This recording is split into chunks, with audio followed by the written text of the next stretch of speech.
Halo sahabatku dimanapun kalian berada. Apa kabar kalian hari ini? Channel Cerita Momo kembali hadir untuk membawa kalian menyelami kisah yang dijamin akan menguji emosi, membangkitkan amarah, dan sekaligus menyentuh hati. Siapkan tisu, karena kisah ini benar-benar akan menguras perasaan. Kisah ini berjudul, Panggilan Terakhir Seorang Ibu, Kekuatan Sejati Sang Wanita Tolol. Bayangkan, ketika seorang istri bernama Arifah ingin membela diri dari gundik suaminya, Mega, ia justru mendapat tamparan keras dari suaminya sendiri, Nanda. Puncaknya, gundik jalang itu berteriak menghina, "Suamimu selingkuh karena kamu miskin. Dasar wanita tolol." Namun, apa yang terjadi saat Arifah menghubungi ayahnya, Pak Haris, yang dikenal sebagai bos gangster di kota itu? Apakah dia akan menggunakan kekerasan? Ataukah ia akan menunjukkan kepada semua orang bahwa kekuatan sejati seorang wanita miskin jauh lebih berharga daripada semua harta di dunia? Jangan sampai ketinggalan setiap detik dari 10 bab kisah yang penuh makna ini.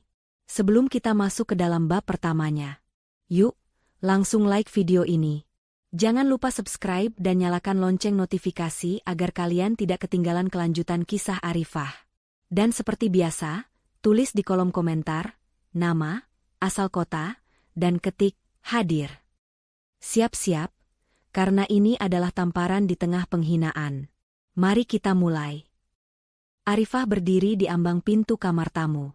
Udara di sekitarnya terasa membeku, seolah seluruh kehangatan rumah yang ia bangun perlahan telah tersedot habis oleh kehadiran perempuan lain. Sudah berbulan-bulan Arifah menyangkal apa yang dilihat dan dirasakannya.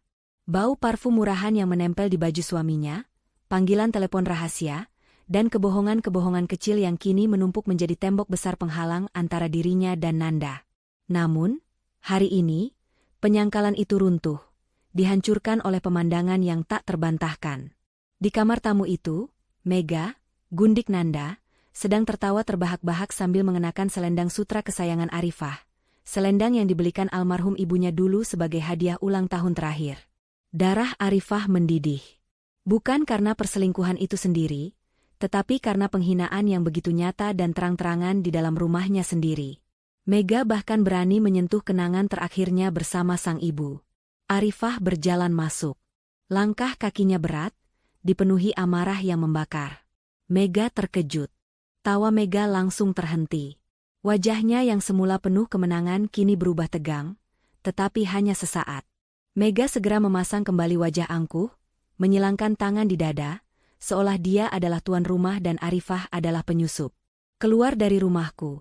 Sekarang, suara Arifah bergetar, berusaha sekuat tenaga menahan air mata yang mendesak keluar. Mega tersenyum sinis.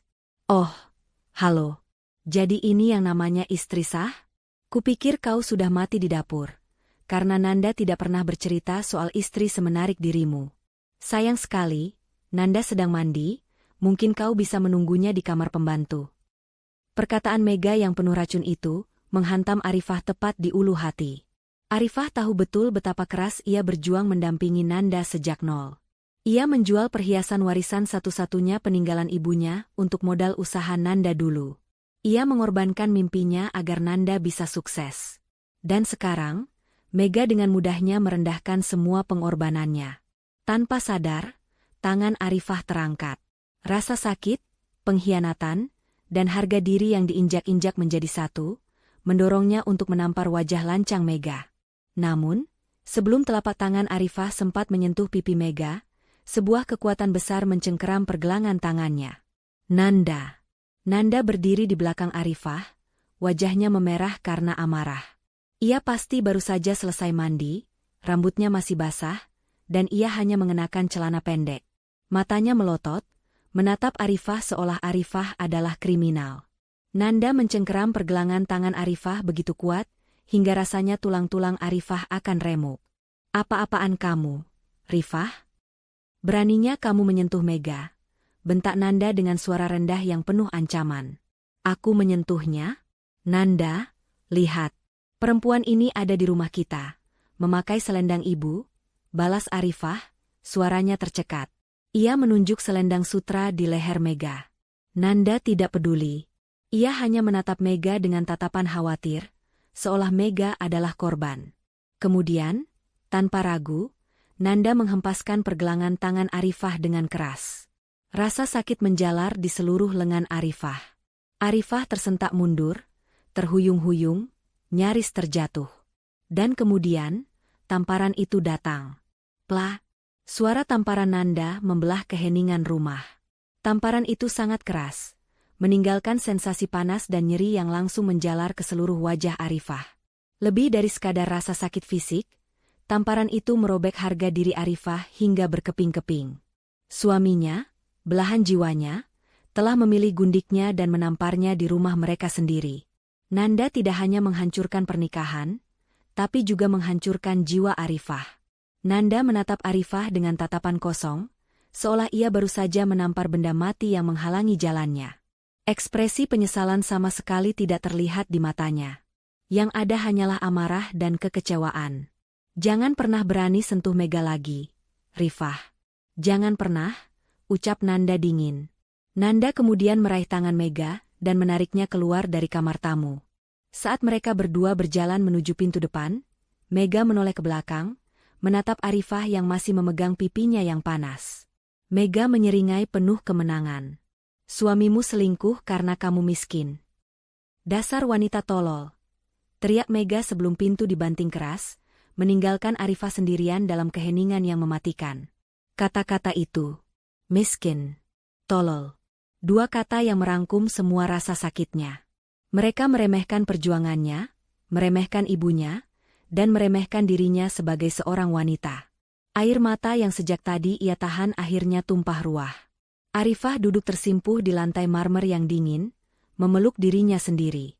Arifah menangis, bukan karena tamparan itu, tetapi karena ia menyadari betapa bodohnya ia selama ini. Ia telah menjadi wanita tolol yang dimaksud Mega karena ia mengira cinta Nanda akan bertahan lebih lama dari godaan uang. Ia miskin bukan karena tidak punya harta, tetapi karena ia membiarkan dirinya diakini tidak berharga. Tiba-tiba, mata Arifah berkilat. Sebuah nama muncul di benaknya, sebuah nama yang selalu ia sembunyikan rapat-rapat dari Nanda. Sebuah kartu truf yang selama ini ia anggap tak perlu dikeluarkan. Pak Haris. Ayahnya. Nanda sangat takut pada Pak Haris. Nanda selalu tahu bahwa ayah mertuanya itu punya reputasi gelap sebagai bos gangster kota. Meskipun Arifah tidak pernah melihat ayahnya melakukan kekerasan sejak ia kecil, reputasi itu sudah cukup untuk membuat Nanda gemetar. Selama ini, Arifah memilih hidup sederhana dan mandiri, menolak bantuan uang dari Pak Haris agar Nanda merasa nyaman sebagai kepala keluarga. Kini, semua kesabaran Arifah telah habis. Kesederhanaannya dibalas pengkhianatan, kesetiaannya dibalas tamparan. Mega menyebutnya miskin dan tolol. Biar Mega dan Nanda tahu siapa yang mereka hina. Dengan tangan gemetar, Arifah meraih ponsel di saku bajunya. Ia mengusap layar, mencari kontak yang tersimpan dengan nama samar, Bapak. Nanda dan Mega pasti sedang dalam perjalanan. Mereka merasa menang. Mereka merasa Arifah akan diam dan meratapi nasibnya. Arifah menekan tombol panggil. Tangisnya sudah berhenti, digantikan oleh tekad dingin dan amarah yang terorganisir. Di seberang telepon, suara berat Pak Haris terdengar. Ada apa, Nak? Suara kamu kenapa?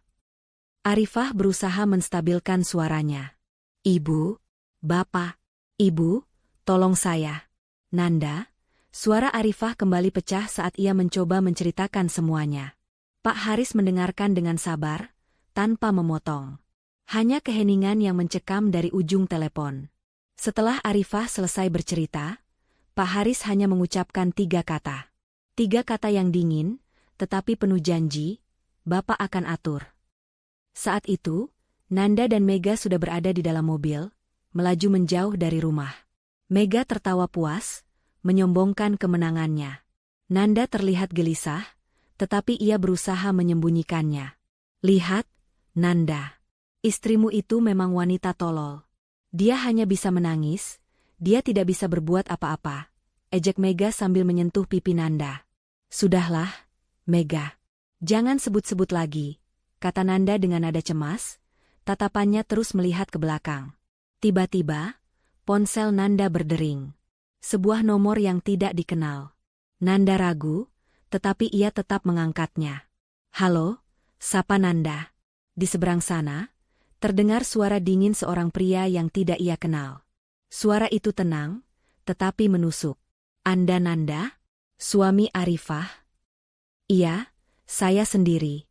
"Ini siapa?" "Saya utusan dari Pak Haris. Beliau hanya ingin menyampaikan pesan. Dia tahu apa yang Anda lakukan kepada putrinya hari ini." Wajah Nanda langsung pucat pasi. Tubuhnya menegang. Jantungnya berdebar kencang. Ia menepi, menghentikan mobilnya mendadak, membuat Mega terkejut. "Tunggu. Utusan? Bapak mertua saya? Dia bilang apa? Apa yang akan dia lakukan?" tanya Nanda, suaranya dipenuhi ketakutan yang tak terkendali. Pria di seberang telepon itu tertawa kecil, tawa yang terdengar seperti gema di kuburan. "Pak Haris tidak mengancam. Dia hanya meminta Anda untuk siap menghadapi konsekuensi dari perbuatan Anda. Beliau meminta Anda untuk datang sendirian besok pagi. Jangan bawa siapapun, jangan bawa pengacara. Kami tunggu di tempat yang pernah menjadi lambang perjuangan Anda. Tempat di mana Arifah dulu menjual perhiasan ibunya untuk Anda." Sambungan terputus. Nanda melempar ponselnya ke kursi penumpang. Wajahnya dipenuhi keringat dingin. Ia tahu betul tempat yang dimaksud. Toko kecil di pinggir kota yang dulu menjadi saksi bisu awal perjuangan mereka. Tempat itu adalah titik kelemahan Nanda, karena ia tahu ia telah mengkhianati janji yang ia ukir di sana. Mega menatap Nanda dengan bingung. "Ada apa, sayang? Kenapa kamu pucat begitu? Siapa itu?" Nanda menelan ludah. Ketakutan akan pembalasan fisik dari bos gangster itu lebih menakutkan daripada apapun. Ia membayangkan Pak Haris mengirim anak buahnya untuk memukulinya hingga babak belur. Ia bahkan tidak berani menceritakan identitas penelepon itu pada Mega. "Bukan siapa-siapa, Mega. Hanya urusan bisnis. Ada masalah besar di kantor." Bohong Nanda, berusaha menutupi kegelisahannya. Sementara itu, Arifah sudah dijemput oleh sopir pribadi Pak Haris. Ia meninggalkan rumah itu tanpa menoleh ke belakang, membawa hanya satu hal, ponselnya dan amarah yang membakar. Ia tahu, babak baru telah dimulai.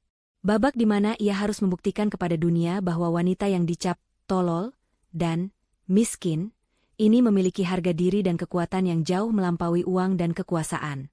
Kekuatan yang akan ditunjukkan oleh Pak Haris bukan dengan tinju, melainkan dengan cara yang jauh lebih mematikan bagi kehormatan Nanda. Arifah kini berada dalam mobil hitam mewah, merasakan pipinya yang masih perih.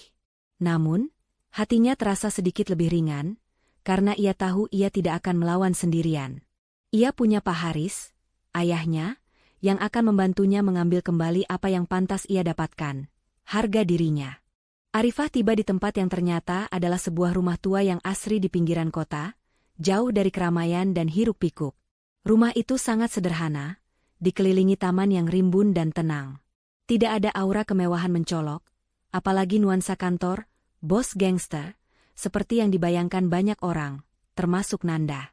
Inilah tempat Pak Haris selalu menyembunyikan diri dari dunia yang ia bangun dengan keras. Pak Haris menyambut Arifah di teras. Pria parubaya itu tidak mengenakan setelan jas mahal, melainkan hanya sarung, kemeja batik sederhana, dan peci yang sudah usang. Ekspresinya tenang, tetapi sorot matanya yang tajam memancarkan kekecewaan yang mendalam. "Duduklah, Nak," kata Pak Haris lembut, menuntun Arifah duduk di kursi kayu usang. Arifah tidak bisa menahan tangisnya lagi. Ia ambruk di pelukan ayahnya, meredam isak tangis di bahu pria yang ia idolakan. Pak Haris hanya memeluknya erat, menepuk punggung putrinya dengan ritme yang menenangkan. Tidak ada kata-kata marah yang keluar, tidak ada janji pembalasan yang brutal. Justru, ketenangan Pak Haris yang membuat emosi Arifah semakin meluap. Ia merasa aman, tetapi pada saat yang sama, ia merasakan beban kesedihan ayahnya. Setelah Arifah agak tenang, Pak Haris menjauhkan tubuhnya sedikit, memegang kedua pipi Arifah, dan menatap bekas tamparan di wajah putrinya. Sorot matanya berubah gelap sejenak, tetapi ia segera mengendalikannya. Bapak tahu Nanda adalah pengecut. Pengecut yang menampar istrinya sendiri adalah pengecut paling hina. Bapak bisa menghancurkannya dalam semalam. Rumah, mobil, reputasi, semua bisa Bapak buat hilang. Tapi, Bapak tanya sama kamu, Nak, apa yang akan kamu dapatkan dari kehancurannya itu? Apakah tamparan di pipimu akan hilang? Apakah harga dirimu yang terkoyak akan kembali utuh? Tidak, Nak. Yang tersisa hanya dendam dan kekosongan, ujar Pak Haris dengan suara yang pelan namun berbobot. Arifah terdiam. Ia datang meminta kehancuran Nanda, tetapi ayahnya menawarkan kebijaksanaan yang lebih dalam. Bapak sudah kirim pesan padanya. Dia ketakutan setengah mati, Bapak tahu itu. Dia sekarang membayangkan tangan Bapak yang kotor akan menuntaskan semuanya. Biarkan dia membayangkan hal itu, karena ketakutan itu adalah hukuman pertamanya. Lanjut Pak Haris sambil tersenyum tipis. Pak Haris kemudian menjelaskan alasannya menghindari kekerasan. Kekuatan sejati, katanya, bukan terletak pada senjata atau ancaman fisik, melainkan pada kemampuan untuk bangkit tanpa harus menjadi kotor. Pak Haris bercerita bahwa ia memilih menyembunyikan aset dan reputasi developer properti utamanya dengan julukan Bos Gangster di masa lalu hanya untuk melindungi Ibu Arifah dan putrinya dari orang-orang serakah. Julukan itu adalah sebuah tameng, bukan identitas. Sementara itu, di sebuah hotel mewah, Nanda dan Mega sedang bersembunyi. Nanda panik sejak ia menerima telepon dari utusan Pak Haris. Ia tidak bisa tidur. Ia membayangkan anak buah Pak Haris akan datang kapan saja, mematahkan kakinya, atau melakukan kekerasan lainnya. Mega, yang tidak tahu Pak Haris adalah ayah Arifah, terus mendesak Nanda untuk bertindak. Kenapa kamu panik sekali, Nanda? Bilang saja ke polisi kalau ada yang mengancam. Kamu ini manajer besar, bukan tikus got. Siapa sih Pak Haris itu?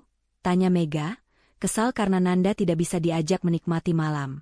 Diam, Mega. Kamu tidak tahu siapa dia. Dia orang yang sangat berbahaya. Dia punya jaringan di mana-mana. Kalau dia mau, dia bisa membuatku hilang tanpa jejak. Nanda hampir berteriak. Mega mencibir. Kamu melebih-lebihkan. Kalau dia seberbahaya itu, kenapa dia hanya mengirim utusan dan menyuruhmu datang besok? Kalau dia gangster sejati, dia pasti sudah menghancurkan mobil kita, atau bahkan menembak rumahmu. Nanda semakin tertekan. Mega benar. Jika Pak Haris ingin menghancurkannya, kenapa ia justru memanggilnya sendirian, tanpa pengacara, ke tempat yang ia sebut sebagai tempat perjuangan? Itu seperti jebakan psikologis. Nanda menghabiskan malam itu dengan rasa takut, bukan takut pada pukulan, melainkan takut pada penghinaan yang lebih besar yang mungkin menantinya. Ia tahu tempat perjuangan yang dimaksud adalah toko kecil di pinggir kota yang dulu milik mendiang Ibu Arifah, toko yang sudah ia jual secara ilegal untuk Mega. Keesokan paginya, Nanda tiba di toko lama itu dengan mobil barunya. Toko itu sekarang sudah berganti nama, tetapi bangunannya masih sama. Nanda parkir di seberang jalan, jantungnya berdebar. Ia melihat ke sekeliling. Tidak ada mobil mewah, tidak ada bodyguard berjas hitam, tidak ada tanda-tanda kekerasan. Yang ada hanya sebuah warung kopi sederhana di sebelah toko itu. Nanda melihat sebuah mobil hitam mewah berhenti di depan warung kopi. Pak Haris keluar dari mobil itu, tetapi ia tidak sendirian. Ia bersama seorang wanita muda.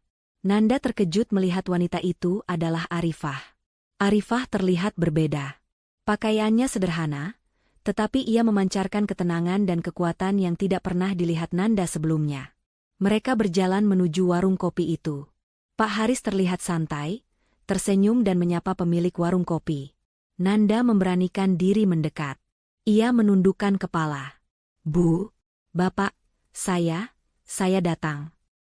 Pak Haris menoleh, menatap Nanda dengan tatapan tanpa ekspresi. Oh, Nanda. Silakan duduk. Kenapa tegang sekali? Kami hanya sedang minum kopi dan mengenang masa lalu.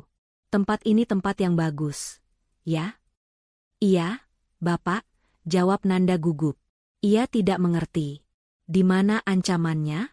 Pak Haris tidak langsung membahas masalah perselingkuhan atau tamparan itu. Pak Haris justru bercerita tentang masa lalu. Ia menceritakan bagaimana ia dan Ibu Arifah dulu berjuang di tempat itu. Ia menceritakan bagaimana Ibu Arifah menjual kue-kue buatan tangannya. Ibu Arifah dulu bilang, harta itu bukan di emas, Bang. Tapi di kejujuran. Kalau kita jujur, rezeki akan datang sendiri, kenang Pak Haris dengan senyum lembut. Nanda semakin tenggelam dalam rasa bersalah. Ia ingat betul kata-kata itu. Kata-kata yang ia lupakan demi kemewahan Mega. Kemudian, Pak Haris menatap Nanda lekat-lekat. Pak Haris mengeluarkan sebuah amplop tebal dari balik kemejanya dan meletakkannya di meja, di antara cangkir kopi. Amplop itu bukan berisi uang tunai, atau kontrak perjanjian damai. Amplop itu berisi dua hal, Nanda. Pertama, surat cerai yang sudah disiapkan oleh pengacara. Kedua, foto-foto pernikahanmu dengan Arifah, saat kalian masih bahagia di tempat ini. Bapak tidak akan menghancurkanmu. Bapak ingin kamu mengingat, Nanda. Mengingat apa yang kamu korbankan demi wanita seperti Mega. Bapak ingin kamu merenung.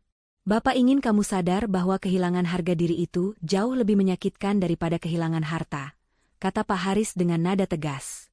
Kamu bisa menandatangani surat cerai itu sekarang, atau kamu bisa melawannya di pengadilan. Itu pilihanmu. Tapi ingat, apapun keputusanmu, kamu sudah kehilangan putriku, lanjut Pak Haris. Nanda tidak mampu berkata-kata. Ia kaget. Ini bukan pembalasan dendam fisik, tetapi serangan moral yang menghancurkan. Pak Haris menghukumnya dengan cara yang paling halus namun paling mematikan. Mengingatkannya pada semua kesalahannya dan merampas satu-satunya hal berharga yang ia miliki, yaitu cinta sejati Arifah. Arifah, yang sedari tadi diam, akhirnya berbicara. Wajahnya tetap tenang, tanpa air mata, tanpa amarah yang meledak-ledak. Aku pergi, Nanda. Bukan karena ayah memaksaku. Tapi karena kamu sudah menunjukkan bahwa kamu tidak menghargai apapun yang aku miliki, termasuk hatiku. Aku akan berjuang. Berjuang untuk mendapatkan kembali apa yang pantas kumiliki, kebebasanku. Arifah dan Pak Haris bangkit. Sebelum pergi, Pak Haris menepuk bahu Nanda. Pengecut menampar wanita. Pria sejati berjuang untuk kehormatannya. Pilih, kamu mau jadi yang mana, Nanda? Mereka meninggalkan Nanda sendirian di warung kopi itu, hanya ditemani amplop berisi surat cerai dan foto-foto masa lalu yang kini terasa pahit. Nanda memandangi amplop itu, air mata penyesalan mulai membasahi pipinya. Ia tidak takut pada gangster, tetapi ia takut pada kata-kata Pak Haris yang menusuk hingga ke tulang. Ia menyadari, hukuman terberatnya bukan datang dari ayah mertuanya yang gangster, tetapi dari dirinya sendiri yang telah kehilangan segalanya. Setelah meninggalkan Nanda yang tersudut di warung kopi kenangan, Arifah dan Pak Haris kembali ke rumah sederhana itu. Suasana mobil hening, tetapi kali ini keheningan itu terasa damai. Arifah tidak lagi merasa menjadi korban, tetapi mulai merasa sebagai seorang pejuang yang baru dibangunkan dari tidur panjangnya. Pak Haris membawanya ke sebuah ruangan di belakang rumah, yang ternyata adalah kantor mini yang sangat modern dan terisolasi.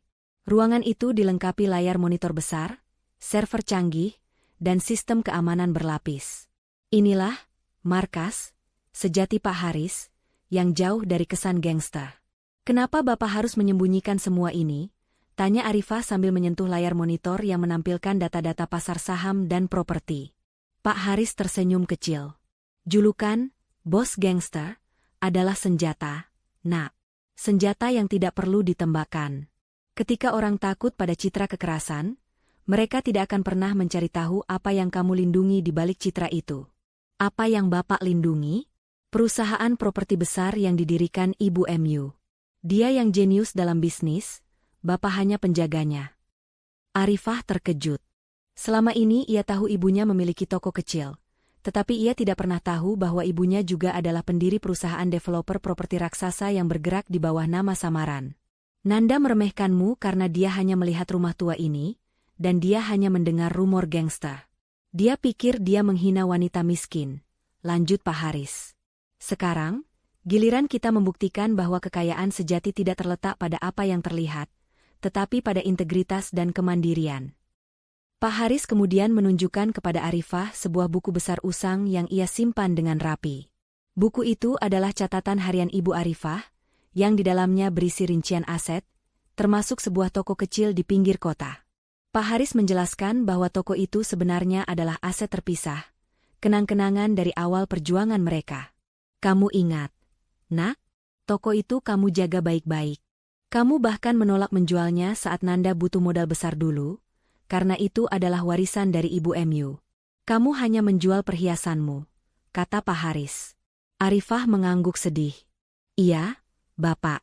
Tapi toko itu, Nanda sudah menjualnya ke pihak lain untuk membiayai Mega.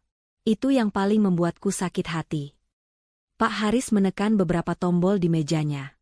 Di layar monitor besar, muncul database transaksi properti. Dalam sekejap, Pak Haris melacak detail penjualan toko tersebut. Dia menemukan bahwa Nanda menjual toko itu dengan harga yang sangat rendah, jauh di bawah harga pasar, dan transaksi itu dilakukan secara tergesa-gesa sebulan yang lalu.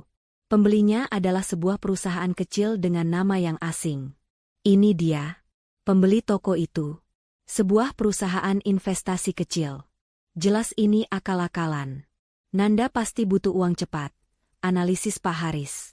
Namun, yang paling mengejutkan adalah Pak Haris menemukan adanya indikasi bahwa Nanda tidak hanya menjual toko Arifah, tetapi juga menggunakan beberapa dokumen pribadi Arifah untuk menjamin sebuah pinjaman besar ke bank lain. Pinjaman itu jumlahnya sangat fantastis. Nanda jelas-jelas berniat kabur setelah mendapatkan uang itu.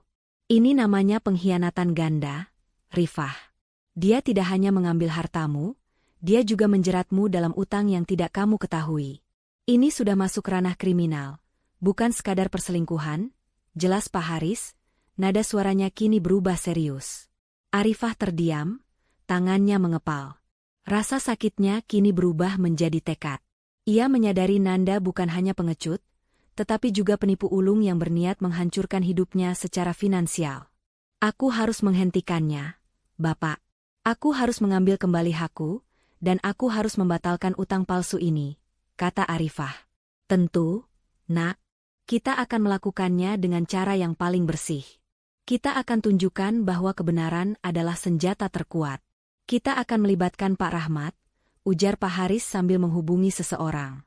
Pak Haris menjelaskan bahwa Pak Rahmat adalah seorang pengacara terkemuka di kota, yang terkenal dengan integritas dan keahliannya dalam kasus pembatalan utang fiktif dan pemulihan aset. Pak Haris mengenal Pak Rahmat karena sering bekerja sama dalam urusan bisnis properti besar yang legal. Ini adalah langkah kunci dalam alur cerita ini, menggunakan jalur hukum yang bersih, bukan ancaman fisik. Sementara Arifah mulai menyusun strategi dengan Pak Haris dan Pak Rahmat melalui video call, Nanda sedang berada dalam situasi yang sangat berbeda. Nanda kembali ke hotel tempat ia bersembunyi dengan Mega. Ia masih terguncang oleh pertemuan dengan Pak Haris. Ia tidak mengerti kenapa Pak Haris tidak menghajarnya, tetapi malah memberinya surat cerai dan foto pernikahan. Mega langsung menyerangnya dengan pertanyaan. Gimana, Nanda? Siapa pria tua itu? Dia minta tebusan berapa? Kenapa kamu terlihat seperti orang bodoh begitu? Cecar Mega, kesal melihat Nanda yang tidak bisa tenang. Nanda berbohong. Ia mengatakan Pak Haris hanyalah seorang kolega lama yang sakit hati dan menuntut ganti rugi kecil. Dia tidak berani menceritakan soal surat cerai itu. Dia minta aku segera menyelesaikan masalah properti lama. Itu saja. Kamu tidak perlu khawatir, kata Nanda dingin, menjauhi Mega. Mega mencibir. Masalah properti? Dasar miskin. Seharusnya kamu menikahi wanita kaya, bukan wanita seperti Arifah yang hanya punya toko kecil dari ibunya. Sekarang masalahnya rumit, padahal kalau aku jadi kamu, sudah lama aku usir dia. Perkataan Mega itu justru memicu amarah terpendam Nanda. Kata-kata Mega terdengar sama persis dengan hinaan yang ia dengar dari Pak Haris. Hanya saja Pak Haris menuduhnya pengecut, dan Mega menuduhnya lemah. Nanda mulai merasakan kekosongan yang disampaikan Pak Haris. Mega hanyalah cangkang, dan dia menyadari bahwa ia telah mengorbankan ketenangan sejati Arifah demi keglamoran palsu Mega. Di sisi lain, Arifah, Pak Haris, dan Pak Rahmat sudah menemukan bukti kuat. Dalam catatan penjualan toko itu, Nanda memalsukan tanda tangan Arifah, dan harga jualnya disamarkan melalui serangkaian transfer yang rumit. Selain itu, Pak Rahmat mengonfirmasi adanya pinjaman bank besar yang dijamin atas nama Arifah tanpa sepengetahuan Arifah. Kita punya kasus kuat, Bu Arifah. Pemalsuan dokumen, penipuan, dan penyalahgunaan aset. Dengan bukti dari Pak Haris ini, kita bisa mengajukan pembatalan penjualan dan gugatan cerai dengan tuntutan pengembalian dana, bahkan pidana, kata Pak Rahmat melalui video call. Arifah menatap layar, wajahnya penuh tekad. Saya tidak ingin Nanda di penjara, Pak Rahmat. Saya hanya ingin keadilan. Saya ingin toko ibu kembali. Saya ingin utang itu hilang dari nama saya, dan saya ingin bercerai. Pak Haris mengangguk bangga. Itu baru putri ibu MU. Kekuatan bukan untuk menghancurkan, tapi untuk membangun kembali, Nanda. Arifah dan timnya sepakat untuk tidak langsung mengajukan tuntutan pidana, tetapi memulai dengan proses gugatan cerai dengan tuntutan pembatalan transaksi dan pinjaman. Ini adalah cara yang bersih, berintegritas, dan paling menghancurkan bagi reputasi Nanda. Mereka memilih untuk menyerang Nanda melalui hukum yang selama ini ia abaikan, bukan melalui kekerasan yang ia takutkan. Strategi ini akan membuat Nanda semakin panik, karena ia menyadari bahwa ancaman dari bos gangster itu bukanlah ancaman fisik, melainkan ancaman kejatuhan moral dan finansial yang sah di mata hukum. Nanda, yang masih berada di hotel, semakin gelisah. Ia merasa Pak Haris sedang merencanakan sesuatu yang besar. Ia melihat ponselnya, berharap ada telepon lagi dari utusan itu, tetapi yang ada hanya keheningan. Keheningan itulah yang paling menakutkan bagi Nanda. Ia tahu, di balik ketenangan itu, ada badai yang sedang disiapkan oleh Pak Haris dan Arifah. Sebuah badai yang akan menghapus semua kemewahan yang ia kejar bersama Mega, dan pada saat yang sama, ia akan kehilangan kesempatan terakhirnya untuk mendapatkan pengampunan dari ibu dari anak-anaknya. Arifah kini telah mendapatkan senjata rahasianya, kebenaran, data yang akurat, dan dukungan penuh dari ayahnya yang ternyata bukan seorang kriminal, melainkan seorang pengusaha berintegritas yang memilih metode non-kekerasan untuk menegakkan keadilan. Setelah pertemuan dengan Pak Rahmat dan Pak Haris, Arifah memutuskan bahwa ia membutuhkan dukungan emosional dari sahabatnya, Winda. Ia bertemu Winda di sebuah kafe yang jauh dari area yang biasa ia datangi bersama Nanda. Pertemuan itu awalnya dipenuhi air mata Arifah saat menceritakan tamparan, penghinaan Mega, dan pengkhianatan Nanda yang menjual toko kenangan ibunya. Winda terkejut dan marah besar. Ia adalah orang pertama yang tahu betapa kerasnya Arifah berjuang demi Nanda. Dia benar-benar manusia sampah. Rifah, kamu tidak pantas diperlakukan begini. Tapi aku bangga kamu memutuskan untuk bangkit dan memilih jalan Pak Haris, ujar Winda, mencoba menenangkan Arifah. Saat mereka berdua berbicara, fokus mereka kembali pada bagaimana Nanda bisa melakukan penipuan pinjaman besar atas nama Arifah. Arifah menduga Nanda pasti punya kaki tangan di kantor atau bank. Winda, yang bekerja sebagai auditor di sebuah perusahaan swasta, menawarkan diri untuk membantu menyelidiki jejak digital Nanda. Nanda itu ceroboh, Rifah. Dia sering menggunakan email kantornya untuk urusan pribadi. Kalau dia menjamin pinjaman atas namamu, pasti ada jejak komunikasi atau dokumen yang dia kirim. Analisis Winda. Dengan bantuan sistem keamanan yang disediakan Pak Haris, tanpa melibatkan cara-cara kotor, Winda mulai memindai jejak digital Nanda. Mereka menemukan bahwa Nanda tidak hanya berselingkuh dan menipu utang, tetapi dia juga berencana meninggalkan negara ini bersama Mega setelah semua asetnya cair. Nanda telah membeli 2 tiket pesawat sekali jalan ke luar negeri, menggunakan identitas palsu untuk Mega. Tanggal keberangkatannya adalah 2 minggu dari sekarang. 2 minggu, Rifah. Nanda berencana kabur setelah semua uang pinjaman itu cair. Dia benar-benar ingin menjadikanmu tumbal utang, sementara dia hidup enak di luar negeri bersama Mega, seru Winda dengan nada penuh kemarahan. Arifah merasa mual. Pengkhianatan itu kini mencapai dimensi yang menakutkan. Nanda tidak hanya ingin cerai, tetapi juga ingin menghapus Arifah dari peta keuangannya, meninggalkannya dengan hutang ratusan juta yang tidak ia buat. Ini mengonfirmasi bahwa penanganan kasus ini harus segera dilakukan oleh Pak Rahmat. Winda terus menggali. Dalam salah satu email tersembunyi Nanda, mereka menemukan komunikasi dengan manajer bank yang mencurigakan. Manajer bank itu menanyakan tentang komisi khusus dan penutupan mata atas beberapa dokumen. Ternyata, Nanda tidak hanya memalsukan tanda tangan Arifah, tetapi juga menyuap oknum bank untuk mempercepat proses pinjaman tersebut. Ini adalah bukti sempurna, Rifah. Nanda tidak hanya melawanmu, dia melawan hukum pidana. Pak Haris pasti akan senang dengan bukti ini, karena kita bisa menekan Nanda tanpa harus kotor, kata Winda, sambil menyimpan semua bukti ke dalam flash drive yang terenkripsi. Sementara Arifah dan Winda mengumpulkan bukti, Nanda berada dalam situasi yang semakin terjepit. Ia menerima surat resmi dari kantor Pak Rahmat, yang berisi gugatan cerai dan tuntutan pembatalan transaksi toko, serta pembatalan pinjaman bank atas nama Arifah. Surat itu juga melampirkan salinan dari bukti pemalsuan tanda tangan. Nanda panik. Ia berharap Pak Haris akan datang dan mengancamnya dengan kekerasan, karena itu adalah masalah yang bisa ia selesaikan dengan uang atau ancaman balasan. Namun, menghadapi tuntutan hukum yang terperinci dan didukung bukti otentik seperti itu, Nanda tidak berdaya. Ia tahu Pak Rahmat adalah pengacara yang sangat bersih dan mahal. Mustahil bagi Arifah yang ia anggap miskin untuk menyewanya. Ia baru sadar, Pak Haris tidak menghancurkannya dengan tinju, melainkan dengan profesionalisme hukum. Sial, kenapa Pak Haris tidak datang saja menghajarku? Ini lebih buruk, rutuk Nanda di dalam hati. Mega, yang melihat surat gugatan itu, langsung marah. Ia membaca tuntutan Arifah yang mencakup pembatalan transaksi penjualan toko dan pengembalian uang. Mega tahu uang dari penjualan toko itu sudah ia habiskan untuk tas bermerek dan liburan singkat mereka. Apa-apaan ini, Nanda? Kenapa dia menuntut uang yang sudah kita pakai? Kamu bilang Pak Haris hanya mau ganti rugi kecil. Kenapa dia menyewa pengacara mahal seperti Pak Rahmat? Teriak Mega, ketakutan jika kemewahannya harus berakhir. Nanda berusaha menenangkan Mega, tetapi ia sendiri tidak bisa tenang.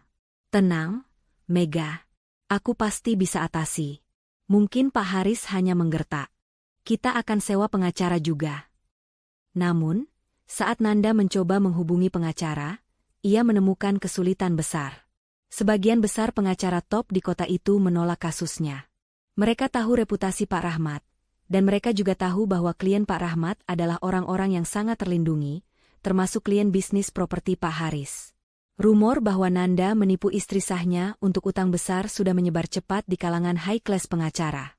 Tidak ada yang mau mengambil risiko reputasi buruk melawan Pak Rahmat, apalagi jika di belakang Pak Rahmat ada bayangan Pak Haris. Nanda semakin terpojok. Ia menghubungi manajer bank yang ia suap, tetapi manajer itu juga panik dan menolak menjawab teleponnya. Nanda menyadari, ia tidak hanya kehilangan Arifah, tetapi juga kehilangan semua koneksi dan jaringan ilegalnya, karena semua orang takut terseret dalam masalah yang melibatkan Pak Haris dan Pak Rahmat. Di sisi lain, Arifah membawa semua bukti yang dikumpulkan Winda kepada Pak Haris dan Pak Rahmat. Ini bukti tiket pesawat sekali jalan ke luar negeri, dan bukti komunikasi dengan manajer bank.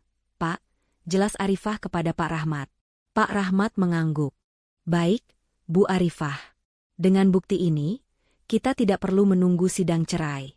Kita bisa langsung mengajukan gugatan pembatalan pinjaman, dan yang terpenting, kita bisa segera mengajukan permohonan ke pengadilan untuk pencekalan keberangkatan Nanda. Dia tidak akan sempat kabur. Pak Haris menatap Arifah. Lihat, Nak, kamu tidak perlu mengangkat tanganmu untuk menampar. Kebenaran, data, dan integritas hukum jauh lebih kuat daripada ancaman gangster manapun. Kita tunjukkan bahwa dia pengecut, bukan karena dia takut dipukul, tapi karena dia takut pada kebenaran. Arifah merasa lega sekaligus sedih. Lega karena Nanda tidak akan sempat melarikan diri, tetapi sedih karena ia harus melihat pria yang pernah ia cintai jatuh begitu dalam. Keputusannya kini bulat. Ia tidak ingin Nanda dihancurkan oleh hukuman fisik, tetapi dihancurkan oleh konsekuensi dari perbuatannya sendiri. Pak Rahmat segera bertindak. Permohonan pencekalan keberangkatan Nanda segera diproses. Sementara itu, Nanda mencoba menjual mobil mewah barunya untuk mendapatkan uang tunai guna membayar pengacara yang berani membela kasusnya. Namun, ia terkejut. Dealer mobil menolak membeli mobilnya dengan alasan yang aneh. Dokumen kepemilikan mobil itu ternyata masih atas nama perusahaan tempat Pak Haris berinvestasi.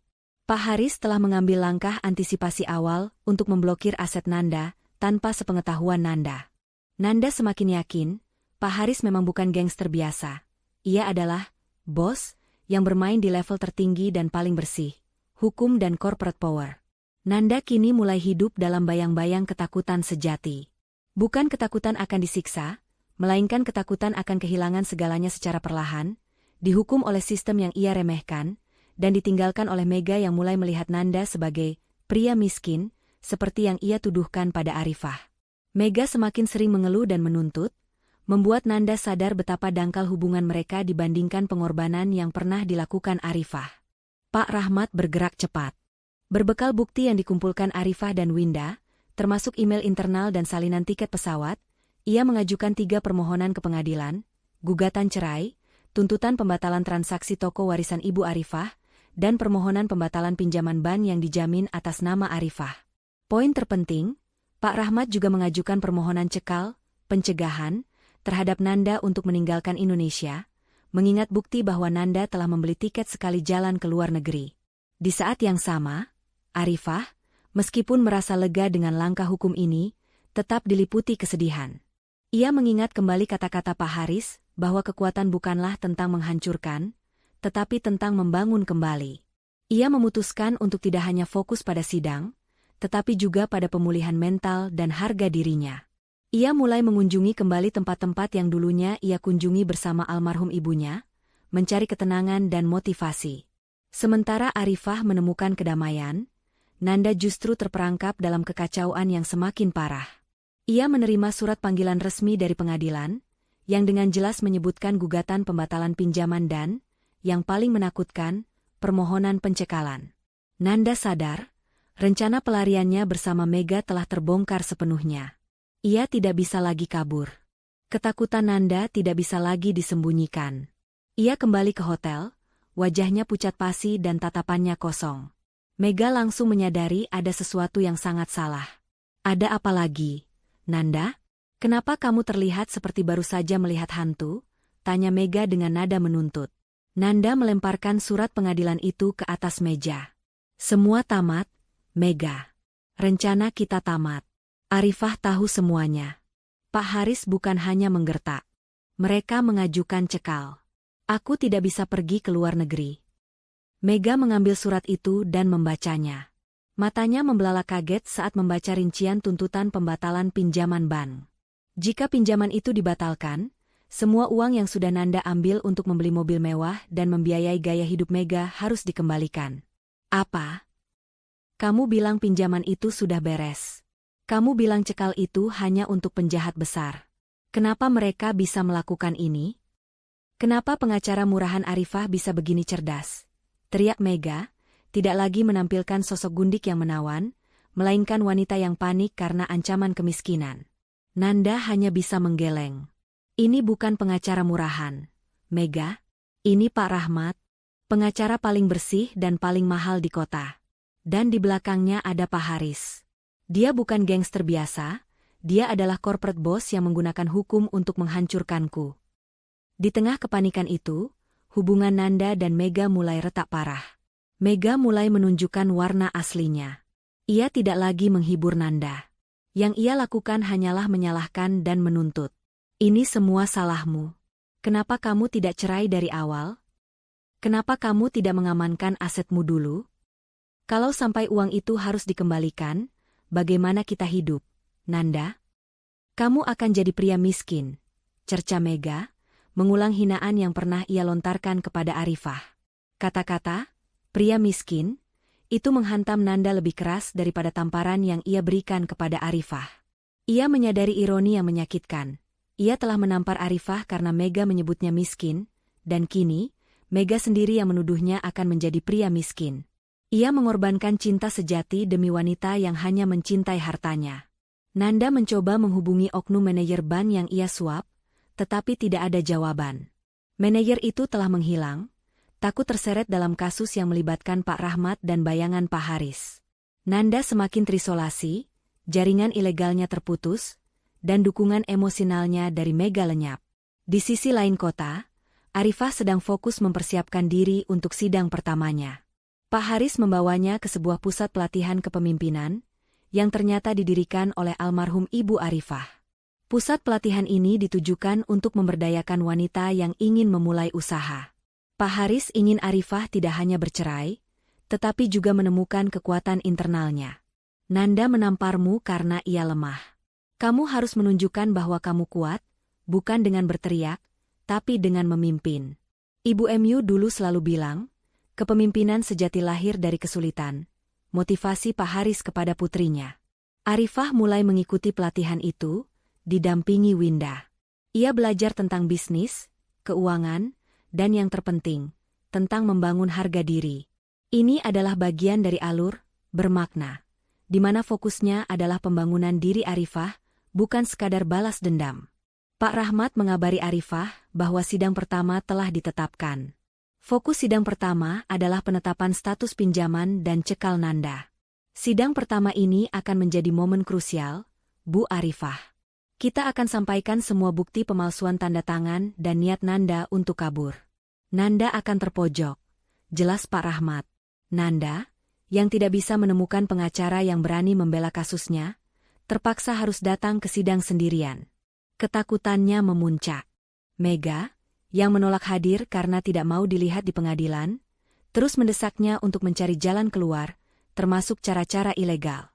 Namun, Nanda sudah terlalu takut pada konsekuensi berhadapan dengan Pak Haris di ranah hukum. Keesokan harinya, di ruang sidang yang penuh formalitas, Nanda duduk sendirian di kursi terdakwa. Arifah duduk di sisi lain, didampingi Pak Rahmat. Wajah Arifah tenang, mencerminkan kekuatan internal yang baru ia temukan. Nanda menatap Arifah, mencari setitik amarah atau kesedihan, tetapi yang ia temukan hanyalah mata yang memancarkan ketidakpedulian. Tatapan itu lebih menyakitkan daripada 1000 tamparan. Saat Pak Rahmat mulai membacakan tuntutan pembatalan pinjaman, melampirkan bukti email Nanda kepada manajer bank dan bukti pemalsuan, Nanda mulai gemetar. Ia mencoba menyela, tetapi hakim segera menghentikannya. Bukti yang kami ajukan jelas menunjukkan adanya niat jahat untuk menjerat klien kami, Bu Arifah, dalam pinjaman fiktif dan pemalsuan tanda tangan, sembari tergugat merencanakan pelarian ke luar negeri, ujar Pak Rahmat dengan suara lantang, menutup argumennya dengan permohonan penetapan cekal Nanda. Nanda tidak bisa membantah. Semua kebohongannya terungkap, bukan oleh ancaman, tetapi oleh bukti digital yang dikumpulkan oleh Arifah dan Winda di bawah pengawasan Pak Haris. Ia menyadari, Pak Haris tidak perlu mengeluarkan pisau, cukup mengeluarkan dokumen yang sah, dan Nanda sudah kalah total. Di akhir sidang, hakim mengabulkan permohonan cekal Nanda, yang artinya Nanda tidak bisa meninggalkan Indonesia. Pinjaman itu juga dibekukan sementara, menunggu penyelidikan lebih lanjut, yang membuat Nanda terikat secara finansial. Nanda keluar dari ruang sidang dengan wajah hancur. Ia tidak dipenjara, tetapi ia terikat. Ia tidak bisa melarikan diri, dan ia tidak bisa mengakses uang pinjaman ilegalnya. Hukuman yang diberikan Pak Haris melalui Pak Rahmat terasa sangat elegan dan mematikan. Di luar gedung pengadilan, Nanda melihat Arifah dan Pak Rahmat berjalan pergi. Arifah tidak menoleh, ia sibuk berbicara dengan Pak Rahmat sambil tersenyum kecil. Nanda menyadari, ia tidak hanya kehilangan istrinya, tetapi juga kehilangan kebebasannya. Semua karena keserakahan dan kebodohannya sendiri. Dan yang paling menyakitkan, ia akan kembali kepada Mega, yang kini menunggunya hanya untuk menuntut uang yang sudah tidak ia miliki. Pria yang menampar istrinya karena disebut miskin, kini benar-benar menjadi pria miskin. Nanda kembali ke hotelnya dengan langkah gontai. Keputusan hakim yang menetapkan pencekalannya dan membekukan sementara pinjaman fiktif itu, menghancurkan semua rencananya. Ia kini terjebak. Uang ilegalnya tidak bisa dicairkan, asetnya diblokir, dan ia tidak bisa kabur bersama Mega. Ia adalah seorang pria kaya yang tiba-tiba menjadi miskin dan terikat secara hukum. Semua karena satu surat gugatan cerai dari wanita yang ia tampar. Saat ia memasuki kamar hotel, Mega sudah menunggunya dengan wajah yang dipenuhi amarah. Ia telah membaca berita dari sumber online tentang kasus Nanda yang mulai terkuak, meskipun detailnya disamarkan, namun Mega tahu betul bahwa itu adalah Nanda. Apa maksudnya ini, Nanda? Pencekalan? Pinjaman dibekukan? Kamu bilang semua akan beres. Kamu bilang Pak Haris hanya gertak. Kenapa kita tidak bisa pergi ke luar negeri? Aku sudah membeli pakaian mahal untuk liburan kita, teriak Mega, menuntut penjelasan.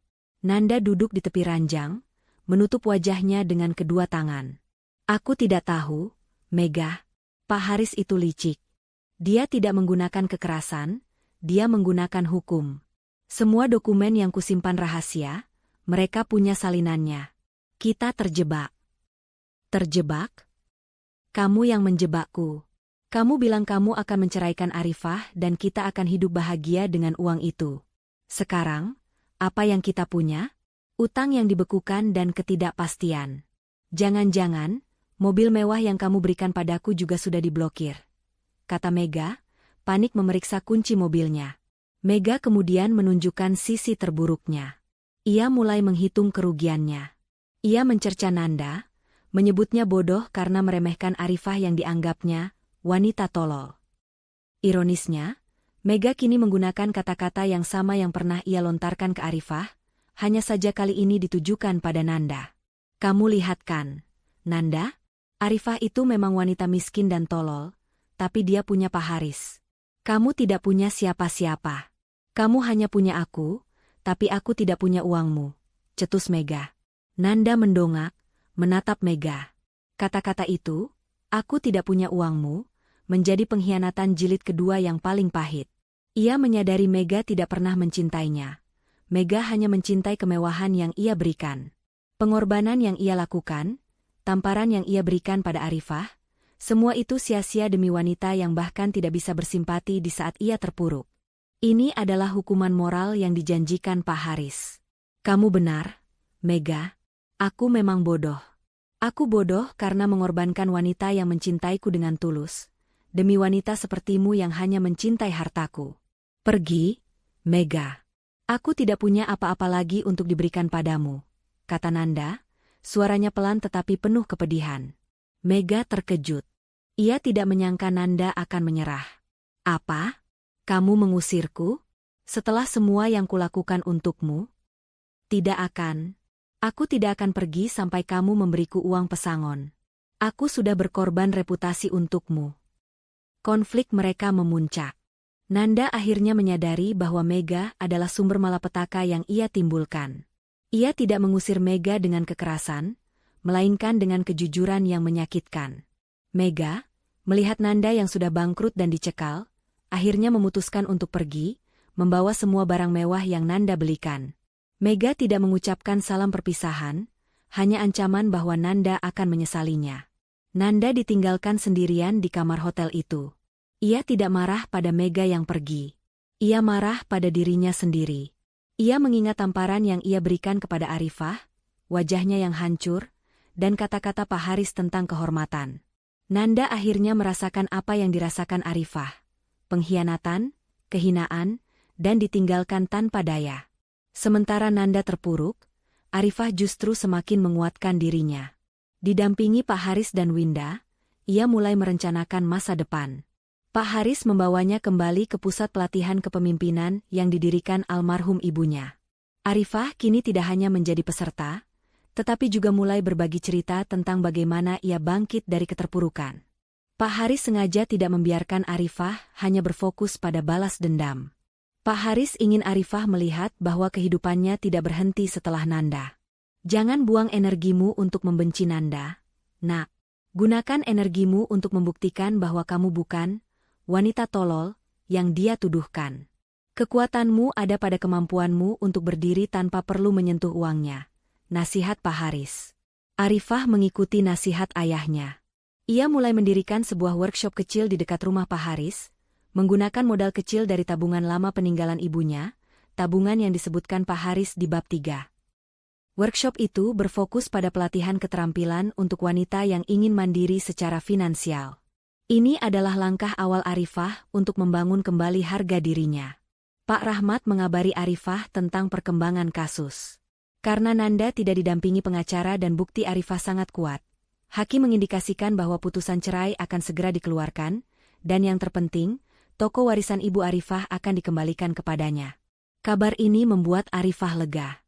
Ia tidak membutuhkan uang tunai Nanda, ia hanya membutuhkan toko kenangan itu sebagai simbol perjuangannya bersama mendiang ibunya.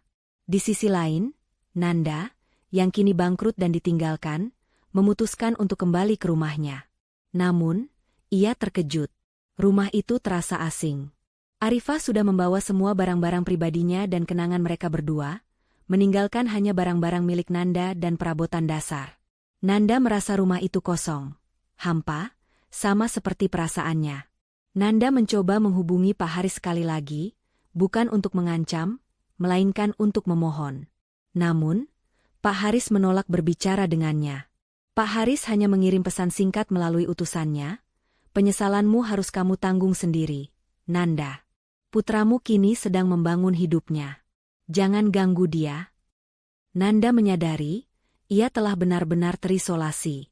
Ia kehilangan cinta sejatinya, dukungan finansial, dan ia dihadapkan pada kenyataan bahwa ia harus menghadapi persidangan sendirian. Ia duduk di ruang tamu, di tempat yang dulu ia gunakan untuk menampar Arifah. Air matanya menetes. Ia mengingat wajah Arifah yang terluka dan kata-kata Mega yang menghina. Nanda akhirnya mengakui pada dirinya sendiri, ia adalah pria paling miskin, karena ia kehilangan hati yang tulus dan harga diri. Setelah penetapan cekal dan pembekuan pinjaman, pengadilan menjadwalkan mediasi terakhir sebelum putusan cerai resmi dijatuhkan. Mediasi ini bukan lagi tentang negosiasi, melainkan tentang pengakuan dan penetapan hak warisan.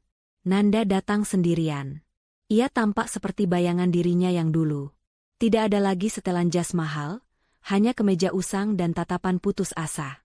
Ia tahu, mediasi ini adalah babak akhir dari kehancurannya. Mega sudah lama meninggalkannya, membawa serta semua barang mewah yang Nanda belikan, meninggalkan Nanda dalam keheningan rumah kosong yang kini terasa seperti penjara. Arifah hadir didampingi Pak Rahmat dan Winda. Ia mengenakan pakaian formal sederhana yang elegan, hasil rancangan dari workshop barunya.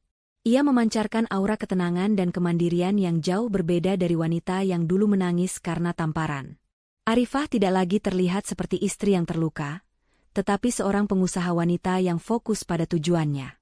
Mediasi dimulai dengan pembahasan aset. Nanda dengan suara bergetar mengakui bahwa ia telah memalsukan tanda tangan Arifah untuk menjual toko warisan Ibu Arifah dan menjamin pinjaman bank fiktif. Pengakuannya ini bukanlah karena keberanian, melainkan karena ia tahu Pak Rahmat memiliki semua bukti otentik, dan melawannya hanya akan memperparah tuntutan pidana. "Saya mengakui kesalahan saya. Saya hanya, kalut, Bu Hakim. Saya butuh uang cepat, dan saya pikir Arifah tidak akan tahu," ujar Nanda, menundukkan kepalanya. Pak Rahmat mengambil alih pembicaraan. "Yang Mulia, pengakuan tergugat mengonfirmasi tuntutan kami. Kami menuntut agar transaksi penjualan toko dibatalkan dan toko itu dikembalikan sepenuhnya kepada klien kami. Selain itu, kami juga menuntut pembatalan total pinjaman fiktif tersebut, karena dilakukan tanpa persetujuan klien dan dengan pemalsuan dokumen." Semua berjalan sesuai rencana. Hakim mediator mengangguk, melihat bukti-bukti yang sangat memberatkan Nanda. Tuntutan Arifah hampir pasti dikabulkan. Namun, Pak Rahmat tiba-tiba mengeluarkan sebuah kotak beludru kecil. Kotak itu diletakkan di meja, di antara Arifah dan Nanda. Nanda menatap kotak itu dengan bingung. Itu tampak seperti kotak perhiasan. Sebelum Yang Mulia membuat penetapan akhir, Pak Rahmat memulai, "Kami ingin mengungkapkan fakta lain yang menunjukkan betapa kejamnya penipuan yang dilakukan tergugat, dan betapa besarnya pengorbanan klien kami yang tidak pernah tergugat hargai." Pak Rahmat membuka kotak itu. Di dalamnya ada sebuah cincin berlian kecil yang dulunya adalah cincin pertunangan Arifah, yang Nanda berikan padanya 8 tahun lalu. Cincin itu terlihat sederhana dan biasa saja. Nanda mencibir. "Apa maksudnya ini, Pak Rahmat? Itu hanya cincin pertunangan murah yang kuberikan padanya. Itu tidak ada hubungannya dengan kasus ini." Pak Rahmat tersenyum tipis. "Justru itu.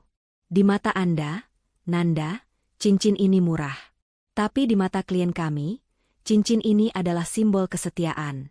Dan inilah yang terjadi, Yang Mulia. Saat tergugat mengalami krisis modal besar 5 tahun lalu, klien kami, tanpa sepengetahuan Nanda, menjual perhiasan keluarga satu-satunya, sebuah gelang berlian warisan almarhum ibunya, dan ia menggantinya dengan cincin pertunangan yang murah ini." Arifah menunduk, matanya berkaca-kaca. Ini adalah pengorbanan yang ia simpan rapat-rapat. Uang dari penjualan gelang berlian warisan itu, Nanda, jumlahnya sangat besar. Cukup untuk menyelamatkan perusahaanmu dari kebangkrutan saat itu. Itu adalah uang yang kamu anggap sebagai keberuntungan bisnis. Arifah tidak pernah memberitahumu, karena ia tidak ingin kamu merasa berhutang budi. Ia hanya ingin kamu percaya pada cinta dan usahanya. Pak Rahmat melanjutkan, suaranya kini lebih lembut tetapi menusuk Nanda. Nanda terhenyak. Ia ingat betul momen krisis itu. Ia ingat ia nyaris bangkrut, dan tiba-tiba ada dana talangan masuk yang ia anggap dari investor misterius. Dana itu menyelamatkannya. Dan ia ingat, setelah krisis itu, Arifah memang jarang memakai perhiasan. Arifah, kenapa? Kenapa kamu tidak pernah bilang? Nanda hampir berteriak, menatap Arifah yang kini memandangnya dengan tatapan mata yang sudah lama hilang. Tatapan penuh kekecewaan, bukan amarah. Arifah menatapnya dengan tenang. Aku tidak memberitahumu, Nanda, karena aku mencintaimu. Pengorbananku tidak memiliki nilai jika harus dibayar dengan rasa terima kasih.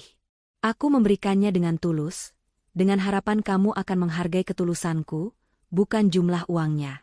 Tapi, kamu justru menampar wanita yang menjual satu-satunya warisan ibunya demi kamu. Kamu menampar ketulusan, Nanda. Dan kamu menampar harga diri ibuku, jawab Arifah. Kata-kata Arifah, terutama menyebut ibunya, menghancurkan pertahanan Nanda sepenuhnya. Ia menyadari, gelang berlian warisan itu jauh lebih mahal dari semua tas mega, semua mobil mewah yang ia miliki, dan semua pinjaman fiktif yang ia kejar. Gelang itu adalah simbol integritas dan cinta sejati yang ia buang dengan tamparan. Nanda ambruk di kursinya. Air matanya menetes bukan karena takut pada hukum, tetapi karena penyesalan yang mendalam. Ia telah kehilangan wanita yang tidak hanya mencintainya, tetapi juga menyelamatkannya dari kehancuran berkali-kali, hanya untuk mengejar kemewahan palsu dan wanita serakah seperti Mega. Saya minta maaf, Rifah. Saya tidak tahu. Saya sungguh-sungguh tidak tahu. Saya ini pengecut. Pengecut yang menampar penyelamatnya sendiri. Bisik Nanda, suaranya pecah.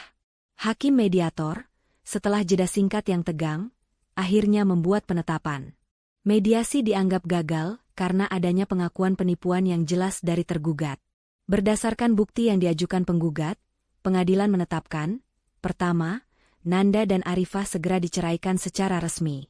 Kedua, toko warisan Ibu Arifah harus dikembalikan kepada Arifah tanpa syarat. Ketiga, pinjaman bank fiktif atas nama Arifah dibatalkan sepenuhnya, putus hakim. Keputusan itu adalah kemenangan total bagi Arifah. Ia resmi bercerai dan semua asetnya bersih dari hutang Nanda, termasuk toko warisan ibunya yang kembali. Di akhir sesi, Nanda mencoba mendekati Arifah, tetapi Winda dan Pak Rahmat segera berdiri di depannya. Nanda tidak memaksa. Ia hanya menatap Arifah, yang kini memegang kotak bludru berisi cincin pertunangan, murah, itu. Rifah, tolong jangan benci aku, pinta Nanda dengan suara parau. Arifah menatap Nanda untuk terakhir kalinya. Aku tidak membencimu, Nanda. Aku hanya kasihan. Kamu tidak tahu nilai dari ketulusan. Mulai sekarang, aku tidak akan mengingatmu sebagai suamiku, tapi sebagai pelajaran berharga yang kudapatkan dari almarhum ibuku, harga diri jauh lebih mahal dari berlian manapun. Arifah berbalik, meninggalkan Nanda yang kini harus menghadapi kenyataan pahit. Ia bebas dari pernikahan, tetapi terikat pada kehancuran moral, kehilangan semua yang berharga, dan harus mengembalikan uang pinjaman yang sudah ia hamburkan. Setelah palu hakim diketuk, Nanda secara hukum resmi bercerai dari Arifah. Namun, ia tidak merasakan kebebasan, melainkan kehampaan yang mencekik. Keputusan pengadilan memaksa Nanda untuk mengembalikan semua kerugian yang timbul dari pinjaman fiktif yang kini dibatalkan. Uang pinjaman yang sudah ia hamburkan untuk Mega harus ia tutupi dari kantong pribadinya. Aset yang ia coba sembunyikan atau jual, seperti mobil mewah yang ia berikan pada Mega, juga diblokir dan disita oleh perusahaan Pak Haris karena ada indikasi investasi ilegal di awal pembelian. Nanda benar-benar jatuh miskin. Ia harus meninggalkan rumah mewah yang ia huni bersama Arifah, karena rumah itu ternyata masih terikat pada aset yang dibeli dengan dana perusahaan Pak Haris di awal pernikahan mereka, dana yang ia kira berasal dari usaha sendiri. Nanda akhirnya tinggal di sebuah kontrakan kecil, jauh dari kemewahan yang ia dambakan. Dalam keputusasaannya, Nanda mencoba menghubungi Mega. Ia berharap Mega, meskipun serakah, akan memberinya sedikit dukungan emosional atau bahkan finansial untuk membantunya keluar dari utang. Namun, Mega tidak lagi mengangkat teleponnya. Mega hanya mengirim pesan singkat yang dingin, "Aku tidak berurusan dengan pria miskin, Nanda." Jangan ganggu aku lagi. Pesan itu adalah tamparan terakhir. Nanda menyadari bahwa Mega, gundik yang ia lindungi dengan menampar istrinya, adalah sumber dari kemiskinan dan kehancuran sejati yang kini ia rasakan. Ironi ini membuatnya gila. Ia mencari Mega, berharap bisa memohon bantuan, atau setidaknya membalas hinaan Mega. Namun, Mega sudah pindah dan tidak meninggalkan jejak. Nanda ditinggalkan sendirian. Nanda putus asa. Ia tahu satu-satunya orang yang bisa membantunya keluar dari jeratan hukum dan finansial ini adalah Pak Haris. Meskipun Pak Haris adalah orang yang menghancurkannya. Nanda berani mendatangi rumah sederhana Pak Haris di pinggiran kota. Ia tidak membawa pengacara atau ancaman. Ia datang sebagai seorang pengemis. Saat Nanda tiba, Pak Haris sedang berada di taman, menyiram bunga dengan santai. Nanda berlutut di depan Pak Haris. "Bapak, tolong saya. Saya sudah melakukan semua kesalahan. Saya sudah menampar Arifah. Saya sudah menipu. Saya sudah melupakan semua kebaikan Bu. Saya mohon, Bapak, bantu saya melunasi utang ini. Saya tidak bisa hidup begini." Pak Haris meletakkan selang air, menatap Nanda yang berlutut di tanah. Tatapannya dingin, tetapi tidak marah. "Kenapa kamu datang ke Bapak, Nanda? Bapak bukan pengacara, dan Bapak bukan bank. Utangmu adalah konsekuensi dari pilihanmu sendiri. Kamu memilih jalan gelap, dan sekarang kamu harus berjalan di dalamnya." Nanda menangis terseduh-seduh. Ia menceritakan bagaimana Mega meninggalkannya, bagaimana ia kini hidup dalam kemiskinan dan penyesalan. "Bapak tahu Mega akan meninggalkanmu. Wanita yang mencintai uang, tidak akan pernah tinggal bersama pria yang tidak punya apa-apa. Kamu menghina Arifah karena dia miskin, tapi Mega pergi karena kamu miskin sungguhan. Kamu lihat perbedaannya, Nanda? Arifah adalah kekayaan sejatimu, dan kamu menamparnya," ujar Pak Haris, kata-katanya menusuk tepat ke inti masalah. Nanda memohon. "Saya akan melakukan apa saja, Bapak. Saya akan bekerja untuk Bapak, saya akan membersihkan nama baik Arifah." Pak Haris menghela napas. "Bapak tidak butuh bantuanmu, Nanda. Bapak hanya ingin kamu jujur pada dirimu sendiri. Kamu sudah mendapatkan hukuman moral yang Bapak inginkan. Sekarang, berdirilah. Pergilah dari sini. Kamu tidak dihancurkan oleh Bapak, Nanda. Kamu dihancurkan oleh ketidakjujuranmu sendiri." Pak Haris tidak memberikan uang atau bantuan hukum. Ia hanya memberikan satu perintah, "Hidupmu sekarang bersih dari Arifah. Gunakan kebebasanmu untuk menebus kesalahanmu dengan bekerja keras dan jujur. Itu satu-satunya cara kamu bisa membalas perbuatanmu." Nanda bangkit. Ia pergi tanpa mendapatkan bantuan finansial, tetapi ia mendapatkan satu hal, pemahaman yang jelas bahwa ia harus bertanggung jawab penuh. Ia menyadari bahwa Pak Haris tidak pernah menjadi gangster yang ia takuti, melainkan seorang ibu bela hukum yang berintegritas.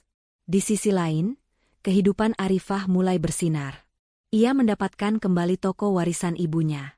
Dengan bantuan Pak Haris dan Winda, ia merenovasi toko itu menjadi pusat workshop mandiri. Ia tidak lagi menjual perhiasan, tetapi menjual produk fashion dan kerajinan tangan yang dibuat oleh wanita-wanita dari pelatihan kepemimpinan.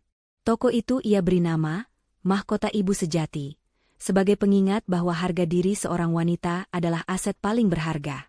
Arifah bekerja keras, didukung oleh Winda yang kini menjadi manajernya. Kisah perjuangannya dan bagaimana ia bangkit tanpa harus menghancurkan Nanda secara brutal menyebar luas di komunitas. Ia menjadi inspirasi. Ia menunjukkan bahwa mantan istri yang dicap tolol dan miskin bisa membangun kerajaan kecilnya sendiri yang didasarkan pada integritas. Suatu hari, Winda menunjukkan sebuah foto di ponselnya kepada Arifah. Foto itu adalah Nanda. Nanda terlihat lusuh, bekerja sebagai petugas kebersihan di sebuah pusat perbelanjaan. Nanda bekerja dengan wajah tertunduk, tetapi ada ketulusan dalam gerak-geriknya. Arifah melihat foto itu, tetapi tidak ada lagi amarah di matanya, hanya rasa iba. Dia sudah mendapatkan hukumannya, Win. Biarkan dia menebusnya. Aku tidak akan membiarkan bayang-bayang masa laluku mengganggu masa depanku. Kita harus fokus pada launching toko kita, kata Arifah. Arifah benar-benar telah menemukan kekuatan yang ia cari. Ia tidak mencari penyesalan Nanda, ia mencari kedamaian batinnya sendiri. Ia berhasil melepaskan dirinya dari masa lalu yang menyakitkan dan membangun ulang hidupnya dengan fondasi yang kuat, berkat dorongan moral dari Pak Haris dan pengorbanan ibunya. Nanda, meskipun hidup dalam kemiskinan, kini bekerja jujur dan keras. Ia tidak lagi mencari jalan pintas. Ia selalu mengingat kata-kata Pak Haris. Ia tahu, ia harus membayar utang-utangnya bukan hanya kepada bank, tetapi juga kepada harga diri Arifah yang sudah ia tampar. Ia mulai memahami arti sejati dari mahkota ibu sejati yang kini dipegang oleh Arifah. Beberapa bulan berlalu sejak perceraian dan kehancuran finansial Nanda. Arifah kini fokus sepenuhnya pada grand opening, mahkota ibu sejati, workshop dan toko barunya yang menempati lokasi toko warisan ibunya yang berhasil ia rebut kembali. Toko itu direnovasi total, memadukan unsur modern dan nilai sejarah, didedikasikan untuk memberdayakan wanita mandiri. Pak Haris sangat bangga. Ia melihat putrinya tidak hanya bangkit, tetapi juga menjadi sumber inspirasi bagi banyak wanita. Winda bekerja keras mendampingi Arifah, mengurus manajemen dan promosi. Mereka berdua sering mengadakan rapat di kafe-kafe sekitar workshop untuk persiapan hari besar itu. Suatu sore, saat Arifah dan Winda sedang rapat di kafe yang berdekatan dengan workshop, Nanda tiba-tiba muncul. Nanda tidak datang sebagai mantan suami yang menuntut, tetapi sebagai petugas kebersihan kafe tempat mereka rapat. Pakaiannya lusuh, tetapi ia terlihat lebih sehat secara mental dibandingkan saat terakhir kali Arifah melihatnya di pengadilan. Nanda melihat Arifah. Ia tahu ia tidak boleh mengganggu. Ia hanya menundukkan kepala dan mulai membersihkan meja di dekat mereka. Namun, Winda menyadari kehadiran Nanda. Winda, yang masih menyimpan amarah, menatap Nanda dengan tatapan sinis. "Loh, lihat siapa yang ada di sini." Mantan CEO yang kini jadi petugas kebersihan. "Kamu tidak takut terpeleset, Nanda? Lantai ini pasti terlalu rendah untuk seorang pengkhianat sepertimu," sindir Winda pedas. Nanda berhenti. Ia menatap Winda dengan tatapan penuh penyesalan, bukan pembelaan. Ia tidak membantah. "Winda, jangan begitu. Biarkan dia bekerja," tegur Arifah pelan, meskipun hatinya sedikit tersentuh melihat perubahan drastis pada Nanda. Nanda menaruh lap di bahunya, dan berdiri tegak menghadap Winda dan Arifah. Ia tahu ini mungkin satu-satunya kesempatan yang ia miliki untuk menyampaikan penyesalan tulusnya, bukan kepada hakim atau Pak Haris, tetapi kepada orang-orang yang paling ia sakiti. "Saya tahu saya pantas mendapatkan semua hinaanmu, Winda," kata Nanda dengan suara rendah dan serak. "Saya adalah pengecut, pengkhianat, dan pria paling bodoh di dunia. Saya menampar wanita yang paling mencintai saya, yang menjual satu-satunya warisan ibunya untuk menyelamatkan saya, demi wanita serakah seperti Mega yang mencap saya miskin ketika saya bangkrut." Nanda menoleh kepada Arifah. Air mata menggenang di matanya, tetapi ia menahan diri untuk tidak menangis terseduh-seduh seperti dulu. "Rifah, aku tidak datang untuk memintamu kembali, atau memohon pengampunan finansial dari Pak Haris. Aku datang untuk mengucapkan terima kasih," lanjut Nanda. "Terima kasih karena kamu telah menyelamatkan saya. Pak Haris tidak menghancurkan saya dengan tinju, tetapi dia menghancurkan kebohongan saya dengan kebenaran. Kamu, dengan Pak Rahmat, menunjukkan padaku bahwa saya jauh lebih miskin secara moral daripada yang Mega tuduhkan padamu." Nanda menceritakan bagaimana ia kini bekerja keras, melunasi utang-utang kecilnya, dan bagaimana ia selalu mengingat kata-kata Pak Haris yang memintanya untuk hidup jujur. Ia bercerita bagaimana ia melihat Arifah membangun mahkota ibu sejati, dan itu menjadi inspirasinya. "Aku melihat workshop MU, Rifah. Mahkota ibu sejati. Kamu membuktikan bahwa kamu adalah wanita paling berharga dan paling kuat. Aku harap kamu benar-benar bahagia. Aku harap suatu hari, aku bisa menjadi pria yang pantas untuk memulai dari awal," tutup Nanda, kemudian ia membungkuk dalam-dalam, mengambil lapnya, dan berjalan pergi. Winda terdiam, matanya berkaca-kaca. Ia tidak menyangka penyesalan Nanda akan seberat dan setulus itu. Arifah hanya menatap kepergian Nanda. Pengakuan itu adalah penutup emosional yang ia butuhkan. Ia menyadari, ia telah benar-benar memaafkan Nanda, bukan untuk Nanda, tetapi untuk dirinya sendiri. Hukuman moral yang diterapkan Pak Haris telah berhasil. Nanda tidak hancur secara fisik atau dipenjara, tetapi ia hancur secara moral dan dipaksa untuk membangun kembali integritasnya. Beberapa hari kemudian, grand opening, Mahkota Ibu Sejati, tiba. Acara itu berlangsung meriah. Pak Haris hadir, berdiri di samping Arifah dengan senyum bangga. Pak Haris berpidato, menceritakan kembali kisah Ibu Arifah dan bagaimana Mahkota Ibu Sejati adalah warisan nilai, bukan sekadar harta. Putri Ibu Arifah telah membuktikan kepada dunia bahwa harga diri seorang wanita, ketulusan cintanya, dan ketekunan kerjanya adalah mahkota paling berharga yang tidak bisa direnggut oleh pengkhianatan manapun, ujar Pak Haris, disambut tepuk tangan meriah. Saat Arifah memotong pita, Winda berbisik padanya, "Kamu bukan hanya membuka toko baru, Rifah. Kamu membuka babak baru dalam hidupmu." Arifah mengangguk. Ia melihat ke seberang jalan. Di kejauhan, Nanda berdiri di sudut jalan, mengenakan seragam petugas kebersihannya, diam-diam mengamati acara pembukaan itu. Nanda tidak berani mendekat, tetapi tatapannya dipenuhi kebanggaan tulus untuk Arifah. Saat mata Arifah dan Nanda bertemu sesaat, Arifah tersenyum. Bukan senyum cinta lama, melainkan senyum kebebasan, pemahaman, dan pengampunan.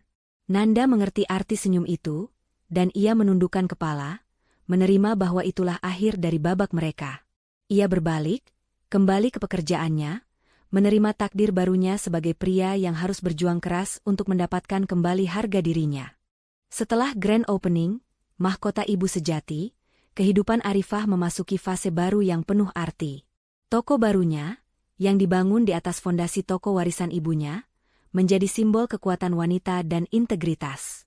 Arifah tidak hanya sukses dalam bisnis, tetapi juga menemukan kedamaian batin.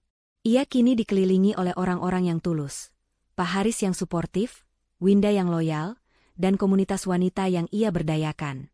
Kisah Arifah yang bangkit dari keterpurukan tanpa menjatuhkan mantan suaminya secara brutal, melainkan melalui jalur hukum yang bersih dan penegasan harga diri, menjadi viral di media sosial dan komunitas bisnis. Ia sering diundang untuk menjadi pembicara, berbagi kisahnya, dan selalu menekankan bahwa kebangkitan sejati adalah ketika seseorang mampu memaafkan dan membangun kembali, tanpa harus membuang waktu untuk dendam. Arifah memang telah memaafkan Nanda, tetapi ia tidak pernah melupakan pelajaran yang ia dapatkan dari tamparan itu. Tamparan itu adalah titik balik yang membawanya menemukan kekuatan yang diwariskan oleh almarhum ibunya. Di sisi lain, kehidupan Nanda terus berjalan dengan sederhana. Ia masih bekerja sebagai petugas kebersihan. Ia tidak lagi mengejar kekayaan instan. Ia menerima nasibnya sebagai pria yang harus menebus kesalahan fatalnya.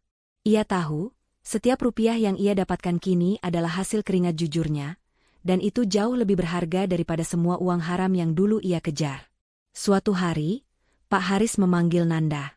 Kali ini, pertemuan itu tidak dilakukan di warung kopi atau ruang mediasi, melainkan di kantor utama perusahaan developer properti yang didirikan oleh almarhum Ibu Arifah. Nanda datang dengan hati-hati, mengenakan pakaian bersih tetapi tetap sederhana. Ia tidak lagi takut, tetapi ia hormat. Pak Haris menunjukkan Nanda sebuah dokumen. Dokumen itu adalah laporan keuangan kantor Nanda yang lama. Terlihat jelas bahwa Nanda telah menyalahgunakan dana perusahaan, tetapi Pak Haris tidak pernah melaporkannya ke polisi. "Bapak memanggilmu, Nanda, bukan untuk mengancammu, tetapi untuk menutup semua buku di antara kita," ujar Pak Haris sambil tersenyum tipis. "Bapak ingin kamu tahu bahwa Bapak tidak akan pernah menyerahkanmu ke polisi. Bapak memilih untuk memberikanmu kesempatan kedua, sama seperti Ibu Arifah dulu memberimu kesempatan saat ia menjual berlian warisannya." Pak Haris menjelaskan bahwa hukuman sejati bagi seorang pria pengecut adalah penyesalan moral, bukan jeruji besi.